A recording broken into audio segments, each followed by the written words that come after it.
Cinema అంటేనే ఓ వినోదం, ఓ సంబురం.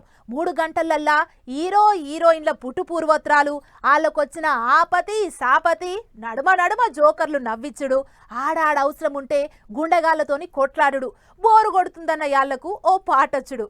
గిట్ల కొద్దిసేపట్లనే అన్ని తీర్ల రంజింపజేస్తుంది అన్నట్లు సినిమా అంటే యాదికొచ్చింది.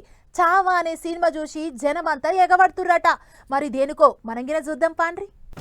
చూస్తులు కదా ఎంత పెద్ద పెద్ద పొక్కలు పడ్డాయో. గీ పొక్కలన్నీ పైసల కోసం దోవినాయే. చావా అనేటి సినిమా చూసి గీ లొందలు తీసిరు ఊరోళ్ళు. అయితే గా సినిమాలో శంభాజీ అనేటి మరాఠా రాజుతోని మొఘల్ రాజు యుద్ధం చేస్తాడు. గా యుద్ధం చేసి మరాఠాలను ఓడిస్తాడు.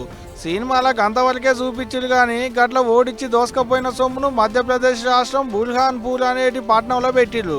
అటుదిక్కు ఏడదోవినా సొమ్ముల మూటలే ఉన్నాయని పుకార్లేసిందట. ఇగేముంది, ఆసీర్ అనేటి ఊరోళ్ళంతా గిట్ల తోవుడు బేరం పెట్టిర్రు. రాత్రికి రాత్రే పెద్ద పెద్ద గడ్డపారలు అందుకొని వచ్చి మొసవోయంగా దొవితే లొందలకెంచి తట్టల కొద్దిగా మట్టి వెళ్ళింది గాని ఒక్క పైసల మూట కూడా బయటికి వెళ్ళలేదట.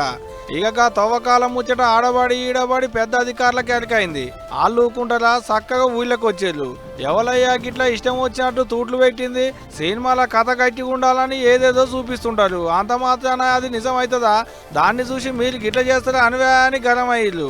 ఇక అధికారులు మాట్లాడుకుంటా సినిమాలో చూపించింది చూసి ఊళ్ళోళ్ళంతా గుడ్డిగా బోర్ల పడ్డారు. మొఘల్ చక్రవర్తులు ఈడ పొక్కలు తవ్వి సొమ్ముల మూటలు దాచిపెట్టిలని అంత పూటైంది. అందుకే ఒకరిని చూసి ఒకరు ఊరంతా వచ్చేళ్ళు. గడ్డపాటలు అందుకొని తవ్వేళ్ళు. ఇక్కడ ఏం లేదు, ఏదన్నుంటే గాముచ్చట సర్కారు చూసుకుంటది. అంతేగాని ఈ కాంచి ఎవ్వరు ఇటువంటి పనులు చేయొద్దు అన్నట్లు హెచ్చరికలు జారీ చేసిలట. అయినా కల్లా అత్యాశ కాకపోతే ఏంది చెప్పులి.